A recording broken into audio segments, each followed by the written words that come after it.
Pak Desmond nih, kira-kira kondisi ekonomi secara domestik dan juga secara global itu sedang seperti apa sih Pak? Mungkin Pak Desmond bisa jelaskan. Ya, jadi kita berangkat dari global dulu ya. Nah, jadi mungkin teman-teman sudah tahu ya bahwa proyeksi ekonomi untuk tahun ini, kalau kita lihat dari proyeksinya Dana Moneter Internasional ya, bahwa tahun ini ada sedikit peningkatan ya. Jadi itu datanya atau reportnya baru dirilis akhir Januari kemarin ya. Jadi ada sedikit peningkatan pertumbuhan globalnya jadi 2,9 dari sebelumnya 2,7. Jadi ada kenaikan sekitar 0,2% ya. Nah, dampak penyebabnya sebenarnya apa? Karena ada reopening dari China ya. Nah, dan kita tahu kemarin atau minggu ini ya, minggu lalu ada pertemuan Partai Komunis Cina ya, dan mereka menetapkan bahwa tahun ini akan pertumbuhan ekonomi China itu diperkirakan akan tumbuh sekitar 5%. Nah, jadi kontribusi dari perekonomian Cina tentu itu akan memberikan dampak positif terhadap perekonomian global ya. Nah, tetapi kenapa pertumbuhannya tidak setinggi misalnya seperti tahun 2021 ya.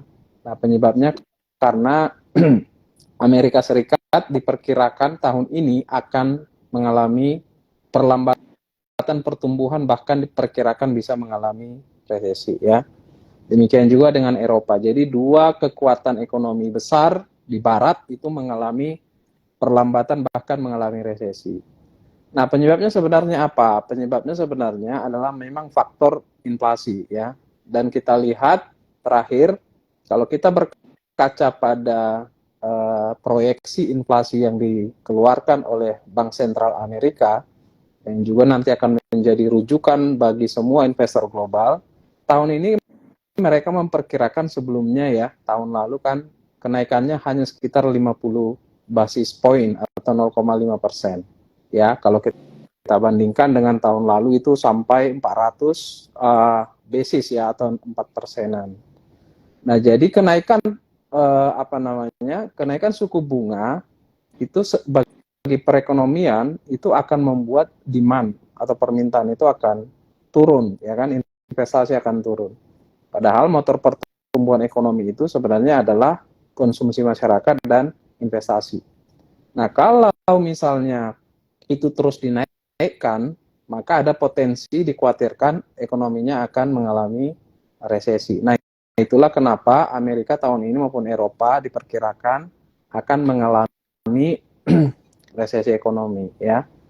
Nah, cuman masalahnya adalah memasuki di tahun ini, Januari, Februari sebenarnya beberapa data itu sudah keluar ya. Salah satu yang kita lihat dari Eropa maupun Amerika itu adalah indeks PMI-nya ya. Jadi itu terkait dengan kinerja sektor manufaktur. Yang ternyata itu mengalami perbaikan ya, meskipun memang masih kontraksi atau mengalami perlambatan, tetapi secara tren atau path itu sebenarnya sudah jalurnya itu sudah mulai meningkat. Nah, ini yang sekarang menjadi kebingungan ya. Jadi ada, makanya kalau melihat dari sini, apakah benar sekarang kan pelaku pasarnya menebak nih, apakah benar sebenarnya Fed itu hanya menaikkan sekitar 50 bips, karena juga data inflasi terakhir memang turun. Tetapi jangan dilupakan juga bahwa penciptaan lapangan kerja di Amerika itu ternyata naik, terutama data di Januari. Ya, jadi kalau misalnya masih terjadi penciptaan lapangan kerja, berarti kan perekonomiannya masih oke dong gitu ya. Nah, karena itulah sekarang ada keterbelahan ekspektasi di antara pelaku pasar maupun ekonom di Amerika. Ada yang bilang suku bunganya harusnya dinaikin lebih tinggi. Jadi jangan 50 bips ya. Jadi agresivitas terus dilakukan seperti tahun lalu. Tapi di sisi lain ada yang mengatakan jangan. Jadi tetap aja seperti perkiraan sebelumnya 50 bips. Supaya apa? Supaya karena sekarang sebenarnya inflasinya itu menunjukkan tren penurunan gitu ya.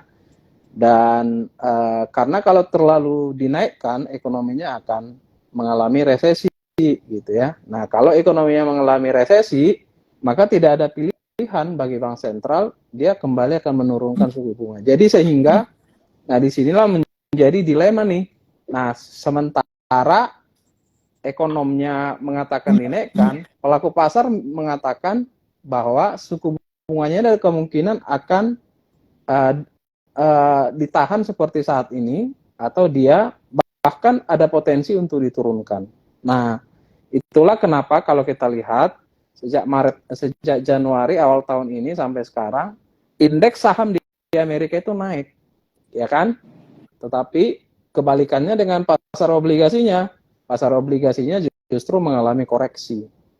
Nah, kenapa sahamnya naik? Karena biasanya kalau saham naik berarti ada ekspektasi pertumbuhan ekonomi, ya kan? Biasanya ekspektasi growth dilihat oleh orang-orang yang berinvestasi di saham. Dan juga perlu dicatat tahun lalu S&P Index itu sudah terkoreksi hampir 20%. Nah, jadi pelaku pasarnya atau investornya melihat ini momentum untuk masuk karena dia mendapatkan harga yang lebih murah. Karena dalam sejarahnya pasar saham di Amerika itu jarang yang mengalami koreksi dalam 2 tahun berturut-turut, ya. Nah, tetapi kenapa obligasinya justru mengalami koreksi? Karena biasanya obligasi itu berlawanan dengan suku bunga, ya. Jadi kalau suku bunga naik, biasanya obligasi itu akan turun harganya, ya. Jadi ada pergerakan atau diversifikasi aset yang dilakukan oleh investor di Amerika. Nah, jadi itu yang sekarang mempengaruhi kenapa kita di Indonesia, terutama tadi Mbak Rati bilang terkait dengan kenapa misalnya sahamnya itu mengalami volatilitas, ya. Jadi kalau kita lihat sekarang year to date, indeks saham kita itu sudah terkoreksi, hari ini kan turun lagi ya. Kalau kita akumulasi berarti sudah sekitar 1% atau 0,5 sampai 1% sejak awal tahun, ya. Nah, di sisi lain kita lihat kenapa justru SBN kita yang mengalami penguatan, ya. Jadi situasi yang terjadi sekarang berkebalikan dengan apa yang terjadi tahun lalu, ya. Jadi tahun lalu itu sebenarnya yang paling positif itu adalah saham kita, tetapi SBN-nya mengalami tekanan, ya. Nah, sekarang SBN kita atau obligasi pemerintah itu yang justru mengalami penguatan, ya, meskipun memang kita lihat di beberapa hari terakhir harganya juga mengalami koreksi, ya. Tetapi kalau kita lihat dari sisi flow investor asing yang sekarang itu mengalami inflow masuk itu adalah di SBN, sementara di equity atau di sahamnya itu mengalami inflow tetapi nilainya sangat kecil, ya. Jadi tahun lalu itu kalau saya nggak salah itu asing atau inflow asing yang masuk ke saham kita itu sekitar 5 miliar dolar, ya. Nah, sekarang itu hanya sekitar flow-nya itu mungkin sekitar 100 juta doang, ya. Nah, kenapa itu terjadi? Karena kalau misalnya the Fed itu menaikkan suku bunga di atas ekspektasi, jadi ekspektasinya kan tahun ini sekitar 50 basis, ya, atau 0,5%. Nah, kalau dia naikkan lebih dari 50 basis, nah makanya sebenarnya penentuannya hari ini karena gubernur Fed itu, gubernur Bank Sentral Amerika itu akan hearing di DPR-nya Amerika, ya, hari ini atau besok, ya. Dan dia akan merilis, ya, akan memberikan clue atau signal terkait dengan bagaimana kebijakan Fed untuk menentukan arah suku bunganya, ya. Nah, kalau ada sinyal-sinyal bahwa dia akan naikkan lebih dari 50 bips, nah yang terjadi biasanya nanti adalah indeks dolarnya itu akan cenderung menguat. Jadi polanya akan kembali seperti tahun lalu, karena ekspektasi sebenarnya sudah berubah, gitu kan. Nah, karena perlu dicatat juga, market itu biasanya digerakkan oleh ekspektasi. Jadi data pertumbuhan, data seperti tadi Mbak Rati bilang cadangan devisa itu sebenarnya data yang sudah lagging, yang sudah ketinggalan. Nah, market itu melihat ke depan. Nah, salah satu yang akan mereka lihat itu adalah arah suku bunga, ya kan? Karena itu biasanya leading indicatornya ada di situ. Nah, kalau misalnya memang lebih dari 50 bips, maka yang akan terjadi seperti tadi yang dikatakan Mbak Rati, maka market kemungkinan akan mengalami volatility. Nah, itulah kenapa seperti tadi, karena suku bunga di Amerika itu ekspektasinya berubah, yang tadinya hanya 50 bips, ternyata dinaikkan lebih dari situ. Kita lihat nih beberapa bulan terakhir, 1 bulan terakhir lah ya, indeks dolar itu kembali menguat dan rupiah kita melemah. Ya, jadi biasanya seperti itu ya, sampai nanti ditemukan bahwa signalnya itu memang misalnya dia naikkan hanya sekitar dari ekspektasinya tadi 50, kenaikannya mungkin hanya sekitar 2 atau 3 kali, karena ini kan baru dinaikkan sekali ya, nanti dinaikkan sekali lagi. Nah, penentuannya itu nanti di Maret ya, tanggal 21 dan 22. Nah, pertanyaan lagi adalah, yang paling susah ditebak adalah apakah kenaikannya itu sekitar 25 atau 50 ya. Marketnya akan melihat itu. Nah, kalau dinaikkan misalnya hanya sekitar 25, kemungkinan reaksi pasarnya itu tidak akan, volatility-nya tidak akan terlalu tinggi. Nah, tapi kalau dia naikkan 50 langsung ngesut satu kali langsung 50, nah itu akan terjadi adjustment ya, terutama nanti di kurs kita, kemudian juga di obligasi kita maupun di saham kita. Gitu. Jadi nah, itu terkait dengan globalnya dan itu bisa merentet ke kita. Jadi sebenarnya situasi saat ini dari sisi pertumbuhan kemungkinan kita tidak ada masalah, ya. Jadi ekspektasi selama ini dari berbagai proyeksi dari lembaga, Indonesia tahun ini diperkirakan tumbuh sekitar 4,7 sampai 5%-an ya. Jadi ada memang penurunan dibandingkan tahun lalu. Kenapa? Karena memang kemungkinan tahun ini ekspor kita tidak sebaik tahun lalu ya, karena ada adjustment dari sisi harga komoditas. Nah, tetapi dari sisi capital market kemungkinan kita akan kena dampak ya, karena tadi situasi di Amerika, kebijakan suku bunganya itu masih kemungkinan bias ke atas, bahkan masih bisa di atas ekspektasi yang selama ini sudah diberikan oleh The Fed. Jadi mungkin itu gambaran singkatnya ya. Meskipun yang saya katakan tadi agak panjang ya. Dan tadi sangat komprehensif sekali ya, sangat lengkap. Tadi apa penyebab kenapa IHSG-nya bisa terkoreksi, kemudian juga walaupun memang bisa dibilang kita punya indikator ekonomi seperti yang tadi saya sudah mention, CADEF itu masih positif ya, tapi kan itu udah masa lampau ya Pak Desmond. Yeah. Jadi sebenarnya market ini tuh sedang mengestimasikan nih kira-kira kebijakan The Fed ke depannya seperti apa sih? Apakah naiknya 10 bips atau kan naik hanya 25 bips ya Pak Desmond. Jadi teman-teman semuanya perlu dinotet nih bahwa saat ini memang market ini sedang merespon terkait dengan kebijakan dari The Fed yang akan di 21 sampai 22 Februari Maret nanti ya Pak ya. Jadi memang nanti di FOMC ini akan terlihat, tapi biasanya marketnya sih merespon duluan nih Pak sebelum ada keputusannya. Iya, betul. Mungkin mulai dari saat ini kita juga nggak heran kalau misalnya IHSG-nya lumayan koreksi juga nih dari kemarin, hari ini, minggu lalu juga selama seminggu kita bisa bilang IHSG-nya koreksi ya. Seminggu lalu itu koreksi minus 0,56%-an untuk IHSG selama seminggu. Itu juga sebenarnya marketnya udah mewanti-wanti duluan ya untuk taking profit nih ya Pak Desmond ya. Nah mungkin tadi kan kita udah bahas terkait dengan ekonomi secara global, kemudian juga dampaknya ke domestik seperti apa, seperti nilai tukar rupiah kita nanti akan juga terdampak. Nah, mungkin kira-kira menurut Pak Desmond untuk saat ini nih di kondisi market yang saat ini tuh lebih baik untuk investasi ke aset yang seperti apa sih Pak? Ataukah aset yang high risk ataukah yang low risk? Mungkin Pak Desmond bisa dan mungkin saya ingin menghimbau dulu ini buat teman-teman investor ajaib, buat teman-teman yang ingin bertanya terkait dengan reksadana, terkait dengan saham, mungkin bisa langsung tanyakan di kolom Q&A ya teman-teman, nanti akan dijawab oleh Pak Desmond setelah pemaparan materi dari Pak Desmond. Mungkin Pak Desmond bisa jelaskan apa tadi saya udah tanya.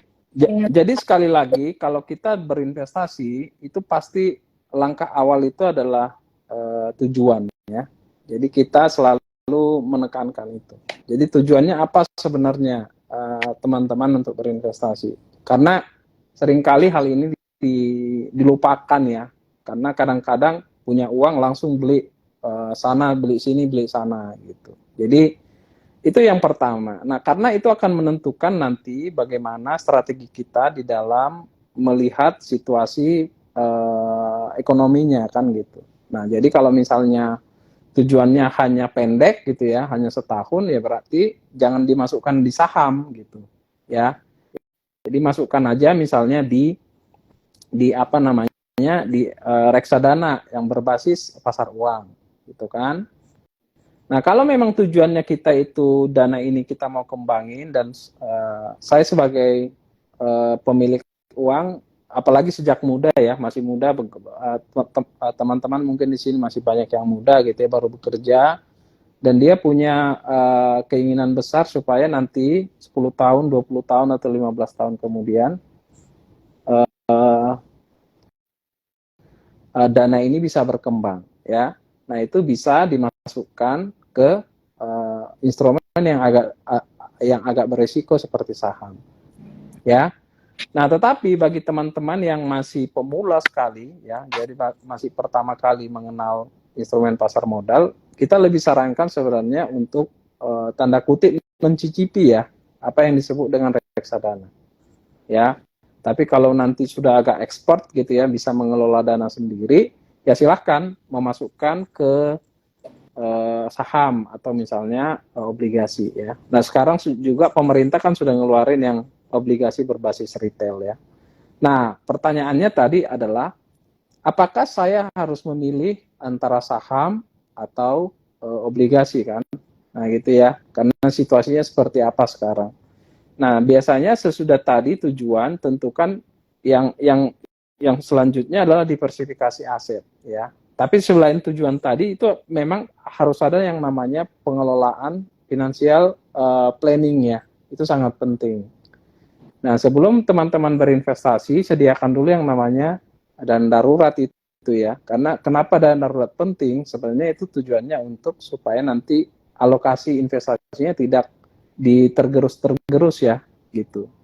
Nah, sesudah itu diversifikasi aset. Nah, diversifikasi aset ini sangat penting karena gini, karena kadang-kadang kita berinvestasi itu banyak ketidakpastian yang muncul ya. Seperti tadi, misalnya tiba-tiba ternyata bank sentralnya naikin lebih dari, padahal tadinya kan saham kayaknya udah oke nih gitu, ya kan? Nah, tiba-tiba berubah kan? Nah, tadinya kita masuk sahamnya tiba-tiba turun, ya. Nah, makanya tadi tentukan alokasi asetnya dan sesuaikan dengan tujuannya tadi, gitu.